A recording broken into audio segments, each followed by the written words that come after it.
신바람 사연 아파트. 오늘의 사연 시작하겠습니다. 안녕하세요. 설도 다가오는데 명절 때문에 있었던 저희 이야기를 한번 해보려고 이렇게 찾아왔어요. 결혼하고 나서 처음 맞은 명절이 재작년 추석이었습니다. 추석을 한 달 정도 앞둔 상황에 남편이 저에게 부탁이라고 말도 안 되는 소리를 하나 해왔었죠. 이번 추석이 우리 결혼하고 맞는 첫 명절이니만큼 시어머니 기분 좋게 해드리고 싶다고. 그러니 명절에 처가 가는 건 건너뛰고 시댁에서 명절 내내 지내고 오면 어떻겠냐고요. 처음엔 남편이 실없는 장난을 치는 건 줄 알았어요. 남편이 생각 없이 아무 말이나 막 하는 사람은 아니었거든요. 이따금씩 어디서 썰렁한 농담 하나 배워와서 저한테 해줄 때가 있었는데 이 또한 그런 썰렁한 농담을 하는 거라고 생각했었죠. 그런데 이야기하는 걸 들어보니까 이게 장난치는 게 아니라 진심이라는 게 느껴지더라고요. 그래서 남편한테 물어봤어요. 며느리가 명절 내내 시댁에만 있으면 시어머니 기분이 좋아지는 거냐고요. 나랑 결혼하기 전에는 며느리가 없어서 명절 때마다 기분 잡쳐서 계셨었냐고 그렇게 물어봤죠. 저희 친정집은 명절이 되면 온 친척들이 아침 일찍부터 큰아버지 집에 모였었어요. 제사 때문에 친정어머니가 음식 준비를 해야 하긴 했지만 제사상은 상차림 자체가 워낙에 간소했다 보니 크게 고생하시는 건 없었습니다. 그리고 그렇게 온 가족들이 모여서 차례 지내고 늦은 점심 먹고 어두워지기 전에 다들 집에 돌아가는 시기였어요. 돌아오는 길에 시간이 되면 이따금씩 외할머니 댁에 들르곤 했는데 그냥 곧바로 집에 돌아가는 날이 더 많았습니다. 그렇다 보니 그런 식으로 명절에 시댁에만 다녀오고 친정을 생략하는 건 충분히 이해할 수 있는 부분이었지요. 여자라고 명절에 시댁 먼저 가는 게 불공평하다 그렇게 생각하는 사람도 아니었지요. 다만 그렇다고 해서 명절 연휴 내내 시댁에서 있다가 오는 건 말도 안 되는 소리라고 생각했습니다. 실제로 그렇게 하는 사람들은 제 인생에 있어서 단 한 명도 본 적도 들어본 적도 없었고요. 그래서 다시 남편한테 물어봤어요. 혹시 어머님이 내가 친정 가는 걸 원치 않아 하시는 거냐고요. 그렇지 않고선 시어머니 기분 좋게 해주게 명절 내내 시댁에서만 시간 보내고 오자는 말이 설명이 되지 않았어요. 그렇잖아요. 말 그대로 명절 연휴잖아요. 시어머니가 저를 각별히 좋아해서 연휴 내내 제 얼굴을 봐야겠다면 할 말은 없지만 평생을 저 없는 명절을 보내오신 분인데 제가 시댁에 하루를 가나 이틀을 가나 그게 무슨 상관이겠어요. 명절 내내 시댁에만 있자고 하면 그건 거절하겠지만 명절날 시댁에 하루 다녀오고 친정 가는 걸 생략하자고 하는 소리면 내가 생각은 해보겠다고 했죠. 그랬더니 남편이 쩔쩔매면서 대답을 못 하더라고요. 그때 제가 전곡을 찔렀다는 걸 알았습니다. 그리고 시댁에서 명절 내내 있다가 오자는 말이 남편 머리에서 나온 게 아니라 시어머니 머리에서 나온 이야기라는 것도 알았죠. 남편을 닥달했더니 그제서야 남편이 변명이랍시고 얼토당토하는 소리를 하더라고요. 그래도 결혼하고 나서 맞는 첫 명절인데 결혼 전에 인사 다 못 드렸던 친척분들께 인사도 드리고 그러면 좋지 않냐는 겁니다. 남편한테 연휴가 며칠인데 당신네 친척들은 뭐 하루에 한 집씩 날 잡아서 오느냐고 따졌죠. 그리고 그러는 당신은 우리 집 친척들한테 인사 다 드렸냐고요.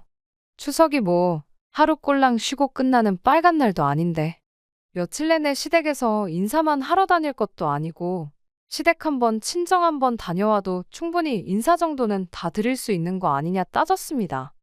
게다가 양쪽 집 다 지방에 있긴 하지만 시댁에서 친정까지 그렇게 멀지 않은 편이고 집으로 돌아오는 길에 있었다 보니 그딴 이유라면 친정을 생략해야 할 이유가 더더욱이 없었죠.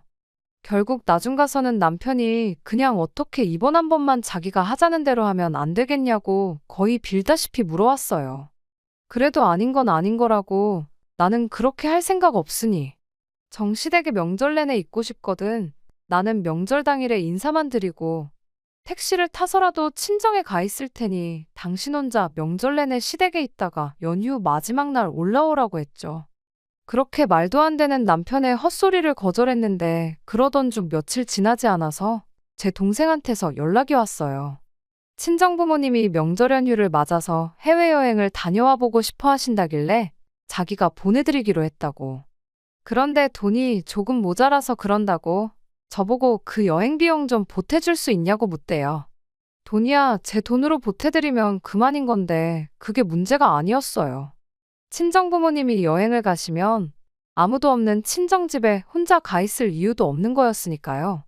그래서 그냥 남편이 하자는 대로 하기로 했어요.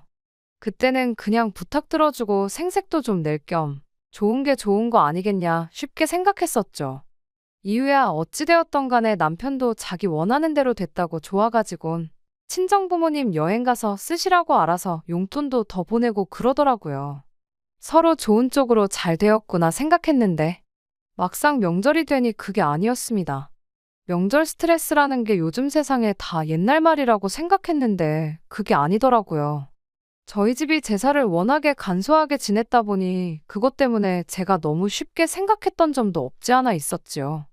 게다가 온 가족들이 하나씩 자기 할 일들을 알아서 도맡아 했었다 보니 명절 준비라는 게 저한테는 그렇게 어려운 일처럼 보이지 않았는데 명절 연휴 첫날에는 별거 없구나 싶었는데 명절 당일날 새벽바람부터 허리도 똑바로 못 펴고 제사 음식 준비하느라고 아주 쌩고생을 해야 했습니다. 그런데 진짜는 명절 당일이 아니라 명절 다음 날이었어요. 친척분들한테 인사도 좀 드리자고 했었던 남편 말이 거짓말은 아니었던 게 그날 일정은 시외가 큰 집에 다녀오는 걸로 되어 있다며 아침 일찍부터 준비하는데 분주했었거든요. 명절 다음 날이니만큼 아무 부담 없이 인사만 드리고 오는 줄 알고 편한 마음으로 출발을 했는데 막상 큰 집이라는 곳에 도착하니 정말 충격도 그런 충격이 따로 없었어요. 세상에 이런 집이 또 있나 싶었죠. 명절 다음 날이 돼서 또 제사 준비를 하게 될 줄은 정말 상상도 못했으니까요. 시어머니가 시외가에서 막내이자 유일한 여자 형제였어요. 위로 5명의 시외숙님들이 계셨죠. 그리고 그 5명의 시외숙님들한테는 공통점이 있었는데 그건 5분 모두 하나같이 전부 이혼을 하셨다는 점이었지요. 그러니 집안의 유일한 여자인 시어머니가 시외가 제사 음식까지 책임을 져야 했던 겁니다. 그런데 명절 당일에는 또 시어머니는 시어머니 나름대로 챙겨야 하는 제사가 있었다 보니 아예 시외가는 명절 다음 날에 제사를 지내는 걸로 자기들 편한 대로 날을 바꿔버린 거예요. 그래서 항상 명절 둘째 날에는 시어머니 혼자 아침 일찍부터 시외가 제사 준비를 해야 했던 겁니다. 왜 시외숙님들이 하나같이 다 이혼을 했는지는 안 봐도 알 것 같았어요. 도와주는 거 하나 없으면서 이름도 모르는 남의 집 조상님들 음식은 또 얼마나 호화 진수성찬을 차려야 하는지 모르긴 몰라도 아마 명절 스트레스 때문에 이혼들을 당하신 거구나 싶었습니다. 그렇게 집안에 제사 음식 챙길 며느리가 없어지니 시어머니가 당신 친정제사까지 독박을 써야 했던 거고요. 아무튼 그렇게 그날은 명절 당일날 시댁에서 고생했던 것과는 비교도 안 될 만큼 고생을 했어요. 그 와중에 남편은 손 하나 까딱안 하는 게 고생하는 엄마도 영문도 모른 채 끌려와 종일 일만 하는 아내도 도와줄 생각이 전혀 없어 보이더군요. 그나마 연휴 마지막 날에는 조금 쉬는구나 싶었는데 이미 이틀 내내 죽어라고 고생했다 보니 쉬는 게 쉬는 것 같지가 않았네요. 제가 그렇게 하겠다고 했으니 그 명절은 남편에게 아무것도 따지지 않고 그냥 그렇게 넘어갔어요. 대신 2번은 없다 그렇게 다짐했습니다. 똥인지 된장인지를 두고 굳이 찍어 먹어보고 똥인 걸 알았는데 뭐가 맛있다고 그걸 또 찍어 먹겠나요? 남편한테도 다른 말은 안 하고 이번 명절로 시댁에서 하루 이상 있는 일은 없을 거다 하고 단호하게 딱 잘라 말하고 그렇게 첫 명절을 넘겼습니다. 그리고 그 다음번 명절인 작년 설이 되었지요. 남편한테 미리 말한 대로 명절 연휴 첫날에 시댁에서 하루 자고 다음날 명절 당일에 차례 끝나면 친정집으로 바로 향하는 걸로 그렇게 계획을 세웠어요. 남편도 그 말에 알겠다고 대답을 했고요. 그렇게 계획한 대로 명절 연휴 시작하자마자 시댁 도착해서 하루 보내고 다음날 아침에 지난번처럼 또 제사 음식 열심히 준비하고 그렇게 차례 끝나고 나서 점심 식사 마치자마자 저희는 이만 가보겠다고 떠날 채비를 하고 있는데 시어머니가 갑자기 아랫배를 부여잡더니 나 죽는다 나 죽는다 하면서 바닥을 구르기 시작했어요. 그러면서 지금 해야 할 것들이 산더미처럼 쌓여 있는데 내 배가 이렇게 아파서 어떡하냐며 정말 큰일이라고 하는 겁니다. 시어머니한테 제사 음식 많이 드셔서 그런 거 아니시냐고 소화제 좀 사다 드리겠냐고 했더니 그것 때문에 배가 아픈 게 아니시라더군요. 그래서 그럼 저희 가는 길에 응급실에 모셔다 드릴 테니 병원에 좀 다녀오시겠냐고 물어봤어요.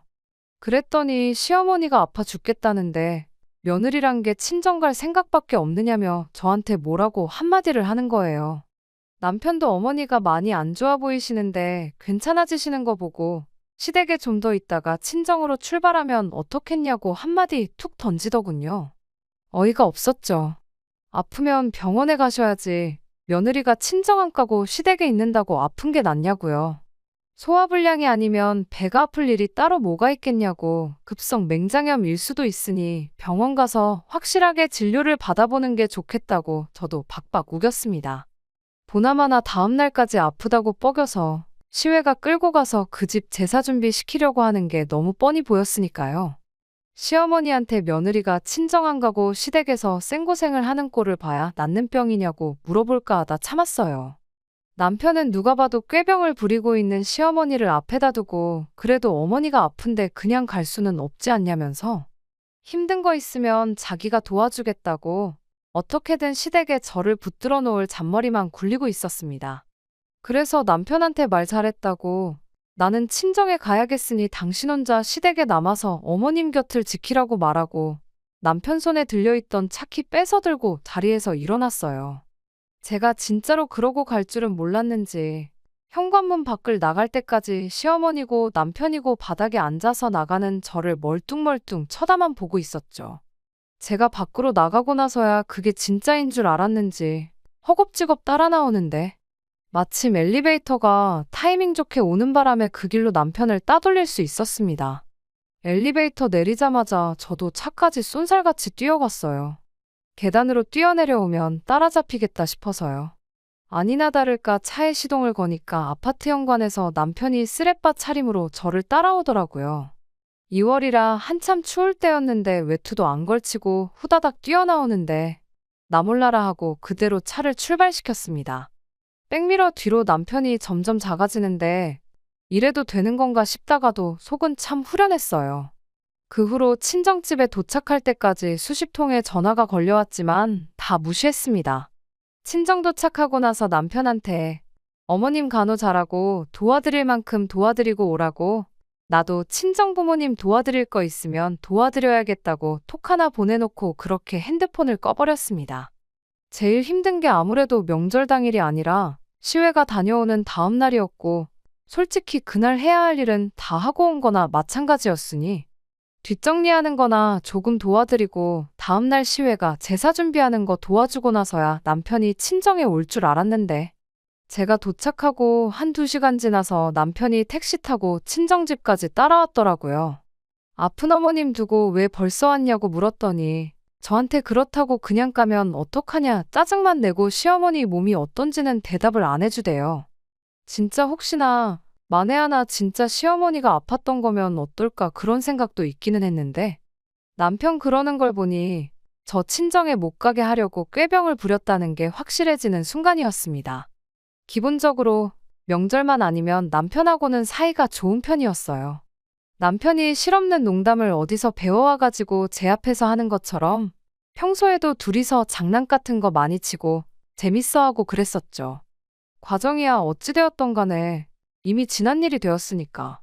그렇게 시댁에서 도망 나온 것도 그냥 제 생각에는 두 번은 없을 만한 재밌는 추억거리가 되겠다 생각했었습니다. 그날 남편도 정작 그렇게 친정 도착해서는 제가 차 끌고 혼자 친정으로 가버린 것만 가지고 뭐라고 했지. 시어머니 기분이 어떻니 저떻니 그런 말은 꺼내지도 않았으니까요. 말씀드렸던 대로 시댁이 지방이었고 거리가 꽤나 되었다 보니 명절을 제외하고는 딱히 시댁에 시간 내서 일부러 찾아가고 그런 일은 거의 없었습니다. 어버이날 때도 생신도 그냥 용돈 얼마 보내드리고 마음만 전하고 넘어가는 게 대부분이었지요.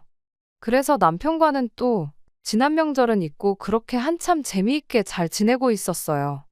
그런데 또 시간이 흐르고 다시 명절인 추석이 다가오기 시작하니 알게 모르게 스트레스를 받기 시작했습니다. 이게 사람들이 말하는 명절 증후군인가 싶었어요. 명절이 다가오는데 기쁘지가 않고 차라리 쉬는 게 아니고 회사로 출근하고 싶은 마음까지 들더라고요. 차라리 회사 일이 편하면 편했지. 시댁 가서 몸은 몸대로 고생하고 스트레스는 스트레스대로 받고 그날만 되면 꼭 남편도 시어머니 편드느라 괜히 멀쩡한 사이까지 나빠지는 기분이었거든요. 이번에도 시어머니가 친정 간다고 그러면 어디가 아프다고 꾀병을 부려댈지 그거 생각하면 짜증이 먼저 올라왔고 지난번에야 진짜로 제가 차키 들고 도망칠 줄은 생각도 못해서 그렇게 시댁에서 탈출을 할 수 있었던 거지. 이번에는 당한 게 있으니 저번처럼 곱게 저를 보내주지도 않을 거 아니겠냐 생각하니 더더욱 답답하더라고요. 이번에도 시어머니가 또 꾀병이 되었든 어떤 억지를 부리던 그런 식으로 저를 못 가게 막으면 이번에는 정말 방법이 없겠다 싶었거든요. 지난 설에 이미 남편과 시댁에서 하루 자고 친정 가서 하루 자고 오는 걸로 합의까지 봤던 상황인데도 남편은 그런 거 다 무시하고 그날만큼은 시어머니 편을 들어줬으니 그것도 그거 나름대로 스트레스였습니다. 사이 좋을 때야 남편이 1년에 엄마라고 명절날 2번 보는 게 전부인데 그때는 엄마 편 좀 들게 해달라고 그렇게 말하면 그냥 넘어가 주긴 했지만 또 명절이 가까워오니 사람 마음이 참 간사한 게 그 꼴을 또 보고 싶지가 않더군요. 그래서 어떻게 하면 좋을까 하다가 그때 딱 좋은 생각이 났어요. 아예 친정집으로 가는 게 아니고 명절 맞아서 친정부모님하고 여행 스케줄 같은 걸 잡아서 예약해버리면 그러면 남편도 어떻게 시댁에 남아있으라고 우기지는 못하겠구나 싶더라고요. 그렇게 동생과 상의해서 추석 연휴 맞아서 어디 국내 여행으로 적당히 다녀올 만한 곳 찾아 이래저래 여행 준비를 시작했어요. 여행 준비는 명절 앞두고 이미 한 달도 전에 모든 게 끝이 나긴 했지만 그 사실을 일부러 남편한테 이야기해주지는 않았습니다. 아예 말을 안 할 생각은 아니었고 연휴 시작하기 며칠 전에 말해줄 생각이었어요. 미리 말해줘봐야 괜히 잔머리 굴릴 시간만 더 주는 게 아닌가 싶었거든요. 그렇게 연휴가 시작되기 며칠을 앞두고 남편한테 말을 해줬어요. 저번 명절처럼 이번 추석도 시댁에는 연휴 시작하는 날에 가서 하루 자고 다음날 명절 당일에 점심 식사까지 하고 친정으로 가자고요. 그렇게 친정 도착하면 바로 예약해놓은 여행지로 출발해서 하루 자고 그날 저녁에 친정 부모님은 친정집으로 우리는 우리대로 집으로 올라오면 되는 거라고 구체적인 여행 계획을 말해줬어요. 솔직히 말하면 남편이 여행 계획을 듣게 되면 엄청 당황할 줄 알았거든요. 장인 장모님하고 어디 여행을 다녀오게 되었다는 사실보다 결국 이번에도 저번처럼 시외가 제사에 어떻게든 억지로 저를 끌고 갈 방법이 사라지는 거나 마찬가지였으니까요. 그런데 의외로 남편이 놀라는 기색 하나 없었고 당황하는 모습조차 보이지 않는 거예요. 무덤덤하게 그러냐고 알겠다고 말하고 말더라고요. 그 반응을 보니까 제가 또 안 해도 되는 걱정을 쓸데없이 하면서 혼자 명절 오기 한 달 전부터 괜히 스트레스를 받았구나 싶었습니다. 무덤덤하게 그러냐고 대답하는 모습이 이번 명절만큼은 그런 식으로 시어머니한테 휘둘릴 생각이 없는 것처럼 보였거든요. 그런데 이건 완전 뛰는 며느리 위에 날아다니는 시어머니가 있는 격이었어요. 연휴 시작하자마자 시댁으로 출발했는데 평소보다 조금 일찍 출발하는 게 길이 막힐까봐 그러는 건 줄 알았는데 시댁 근처에 다 와가서 평소랑 다른 길로 가는 게 뭔가 느낌이 좀 쎄했습니다. 그러다가 문득 이 길이 와봤던 길처럼 익숙한 느낌이 들더라고요. 몇 번을 다시 생각해보니 어디로 가는 길이었는지 딱 깨달았어요. 언젠가 한번 와봤다고 생각했던 그 길이 바로 시댁에서 시외가 큰 집으로 가는 길이었다는 걸 말입니다. 남편한테 시댁으로 안 가고 어디를 가느냐 물었더니 가보면 안다고 대답하는 걸 보니 제 생각이 어느덧 확신으로 바뀌어 있었어요. 아니나 다를까 차는 시외가 큰 집에 도착해 있었고 도착함과 동시에 시어머니가 저희를 마중 나오시더군요. 이번에도 설마 제가 차키 뺏어다가 친정으로 도망갈까봐 그거 못하게 막으려고 그런다는 게 눈에 뻔히 보였어요. 어쩔 수 없이 실내로 들어갔더니 아니나 다를까 시어머니가 저희가 조금 늦게 도착하는 바람에 일이 엄청 밀렸다고 서둘러서 준비하라며 앞치마를 저한테 건네주시더군요. 음식 준비를 시작하면서 시어머니가 저한테 하는 말이 우리 며느리가 친정에는 꼭 가야 하는 그런 사람인 것 같아서 그래서 아예 시외가 제사를 명절 다음 날에서 명절 전날로 바꿨다고요. 그러면서 여지껏 저희 오기 전까지 어머님이 당신 혼자 준비하느라 고생했으니 1시간 정도만 쉬고 오겠다시며 그 많은 일거리들을 저한테 떠넘기고는 혼자서 방으로 쓱 들어가는 겁니다.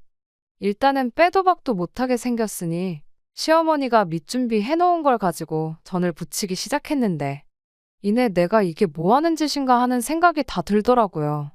시댁 제사만 준비해야 했다면 차라리 그런 생각까지는 안 했을 거예요. 명절 증후군이니 어쩌니 하지만 그래도 남들 다 하는 거니까. 하물며 명절 제사는 우리 집도 챙기고 있고 나중에 내 동생이 결혼하거든 내 옳게 될 사람도 아무리 음식 준비하는 게 가짓수가 적고 편하더라도 똑같은 기분이 들지 않겠나 그렇게 생각하고 아무 불만 갖지 않고 하려고 했죠. 그런데 이건 뭐 저 하나 부려먹겠다고 제사 지내는 날도 자기들 편한 대로 바꿔대는 게 이게 맞는 건가 싶었죠. 조상님 귀신들이 날짜 헷갈려서 제대로 찾아나 올란지 그런 생각까지 다 들더라니까요. 하물며 시댁 제사도 아니고 시외가 제사까지 제가 챙겨야 한다는 사실이 도저히 참을 수가 없었어요. 남편이 눈꽃만치나마 미안한 마음을 갖고 저를 도와주겠다고 두 팔 걷고 나서도 모자랄 판에 암만 엄마 쪽 조상님이라지만 지 조상들 챙기는 날에 일은 생판남인 나한테 죄다 떠넘겨놓고 자기는 자기 가족들하고 TV나 보면서 시시덕거리고 있는 꼴이라니. 게다가 명절 시작 전에 친정 식구들하고 여행 간다고 말을 꺼냈을 때 보였던 남편 반응으로 봐선 남편은 이렇게 될 걸 미리 알고 있었던 것 같은데 저한테는 작정하고 아무 말도 안 했다는 거잖아요. 뭐 저도 어떻게든 시외가 제사 준비만큼은 피해보겠다고 남편 모르게 여행 계획 미리 세워놓고 명절 전에 통보하듯 말한 거 굳이 따지자면 똑같은 사람일 수도 있긴 하지만 그래도 놀러 가는 거랑 안 챙겨도 그만인 시외가 제사를 챙기는 거랑은 전혀 다른 이야기잖아요.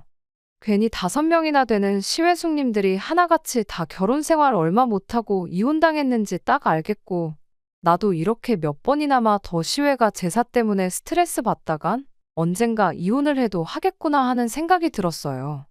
내 결혼 생활까지 걸어가면서 챙겨야 할 제사는 아니라는 생각에 그냥 그 길로 또다시 두 번째 탈출을 계획했습니다. 사실 계획하고 말 것도 없었어요. 오히려 지난 설에 남편 차키 뺏어서 도망 나온 것보다 훨씬 쉬웠습니다. 시어머니가 들어오자마자 할 일이 산더미라며 저를 그 길로 주방으로 끌고 오는 바람에 저는 옷도 갈아입은 상태도 아니었고 제 가방이며 다 근처에 있었거든요.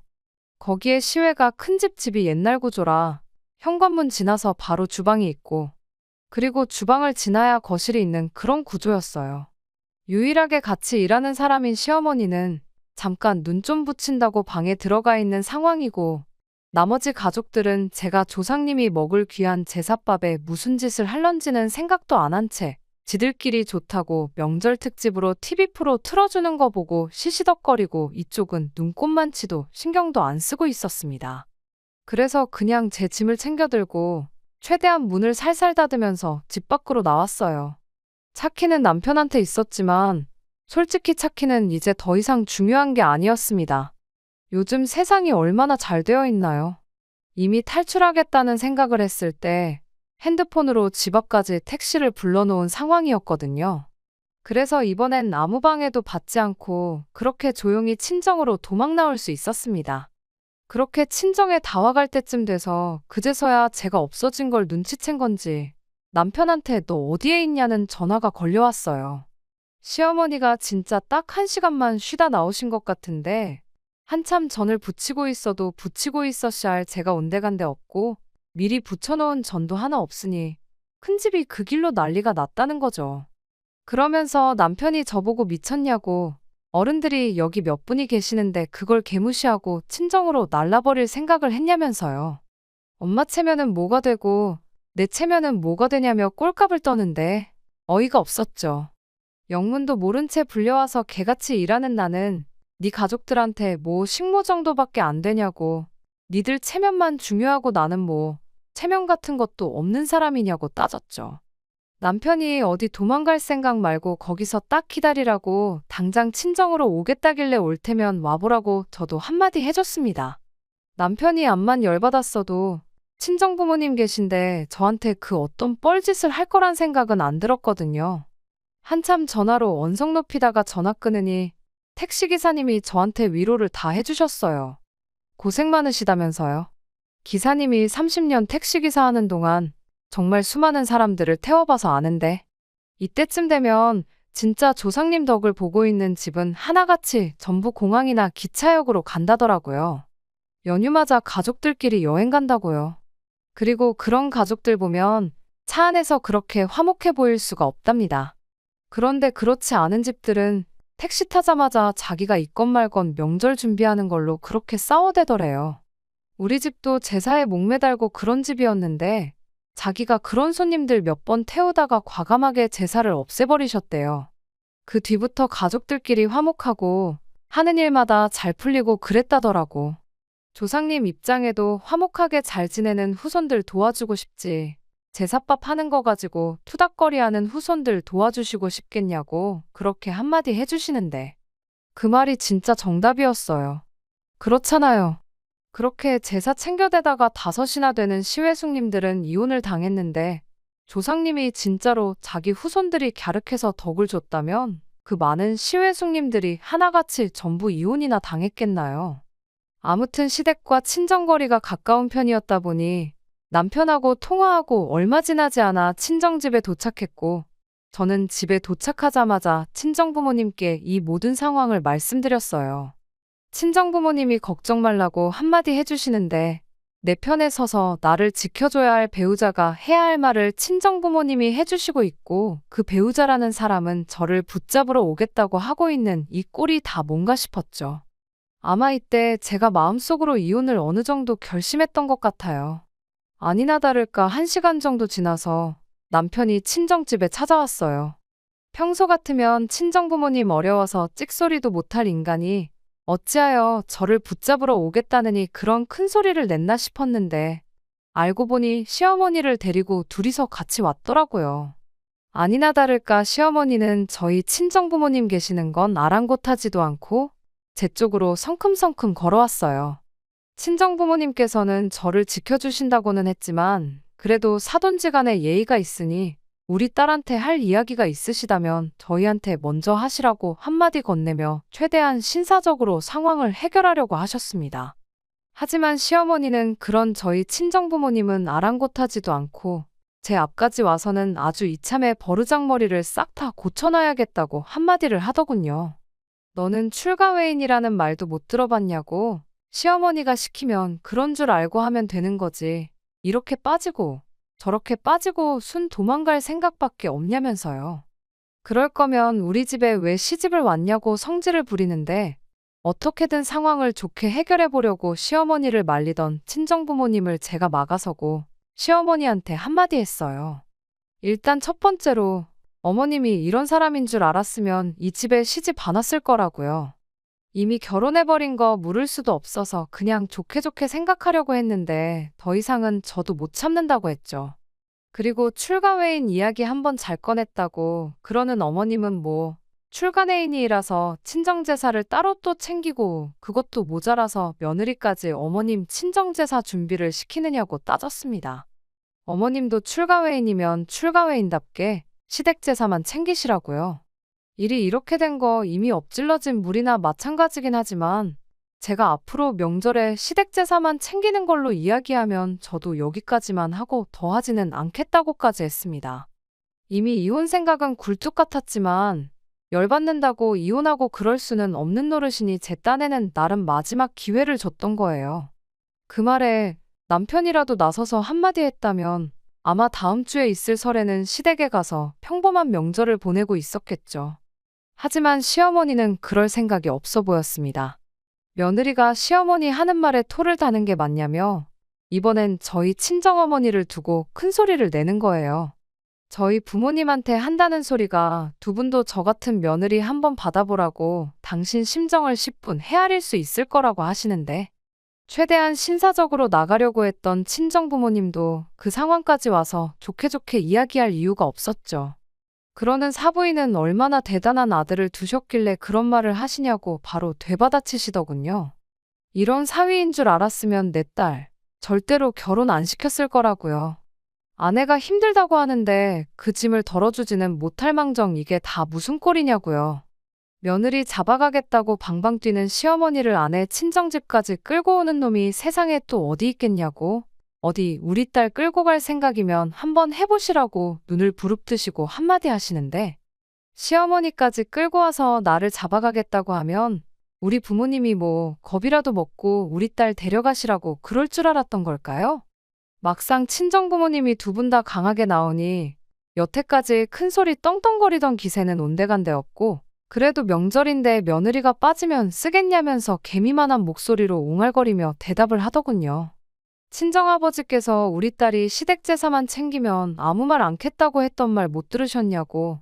앞으로 시외가 제사에는 일절 데려가지 않겠다. 그 약속만 우리 앞에서 해주시면 당신들도 더 일 크게 만들지 않고 저를 시댁에 다시 보내주겠다 그렇게 한마디 하셨어요. 그런데 그 와중에도 시어머니는 끝까지 고집을 꺾지 않으셨습니다. 그래도 시집 보냈으면 우리 집 사람이 된 건데 우리 집 가풍을 따라야 되는 거 아니냐며 마치 저희 부모님이 하는 말이 남의 집 일에 주제넘게 참견하고 있다는 것처럼 말을 하대요. 어떤 의미로는 참 대단하다 싶었어요. 그리고 끝까지 그 고집을 꺾지 않은 시어머니 덕분에 저는 오히려 마음을 다잡을 수 있었네요. 그래서 그냥 그 자리에서 시어머니 앞에 그럼 이혼해서 다시 남의 집 사람이 될 테니 그토록 중요한 제사 실컷 챙기시라고 한마디 던져줬어요. 아무래도 그쪽 집 조상님들은 후손들 부부싸움 하는 꼴이 더는 보기 싫으신가 보다고 어머님 핏줄 남자들 전부 이혼시키는 거 보면 대를 끊어서라도 악습을 사라지게 하려고 하시는 거 아니겠냐고 실컷 빈정거리면서요. 시어머니가 말 다 했냐고 방방 뛰긴 했지만 친정 부모님도 계시고 그 소란에 제 동생까지 나와 있던 상황이었다 보니 이내 남편 데리고 다시 시댁으로 돌아갔습니다. 저는 그렇게 남은 명절 친정에서 푹 쉬다가 그렇게 집으로 돌아갔어요. 친정 부모님이 같이 따라가 줄까 했지만 이혼한다고 투닥거리는 꼴 보여드리기도 싫고 이건 제 손으로 마무리 짓는 게 맞는 것 같아서 그 제안을 마다하고 혼자 올라갔습니다. 집에 갔더니 남편이 무슨 일이 있었냐는 듯 잘 쉬다 왔냐며 저를 반겨주는 꼴을 보니 어떻게든 제 화를 풀어서 이혼만큼은 면하고 싶은가 보다 하는 생각이 딱 들었죠. 하지만 저도 며칠이나마 혼자 친정에서 시간 보내면서 이혼하기로 결심을 하고 올라온 거다 보니 그렇게 어물쩍 넘어갈 생각은 없었어요. 제가 이혼 이야기를 꺼내니 남편이 그제서야 시외가 제사고 시댁 제사고 뭐고 아예 앞으로 명절에 시댁에 찾아갈 일 없고 친정만 가겠다고 저한테 이혼만은 말아달라고 부탁을 하더라고요. 그렇게 후회할 거였으면 진작에 좀 잘하지 싶었습니다. 나중에 가니 시어머니한테 전화까지 와서 저한테 사과를 하긴 했지만 나중에 또 어떤 기상천외한 방법으로 시외가 제사를 챙기게 할지는 모르는 일이잖아요. 그게 진심인지 아니면 당장 아들 이혼남 만들기는 싫어서 그랬던 건지 확신도 없었고 그냥 깔끔하게 이혼하는 게 맞다 생각해서 그날부로 이혼 서류 준비하고 그렇게 2년 남짓한 결혼 생활을 마무리하게 되었습니다. 1년에 2번 있는 명절 그거 하기 싫어서 이혼했느냐고 저를 손가락질 하신다면 그건 어쩔 수 없다고 생각해요. 하지만 저도 처음엔 그런 생각이었어요. 남들도 다 하는 거니 두 눈 꾹 감고 하면 되는 거 아니겠냐 생각했었죠.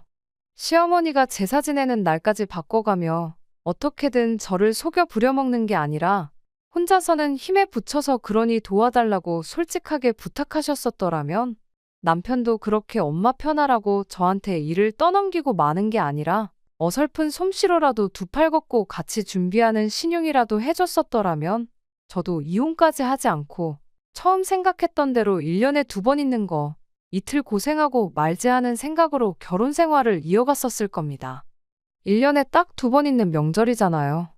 니일 내일 따로라고 생각하지 말고 가족 구성원 모두가 한 가족으로 같이 서로 도우는 그런 명절이 된다면 아마 명절 때 같은 이유로 싸우는 사람들은 없지 않을까, 명절 증후군이라는 말도 사라지지 않을까 그런 생각입니다.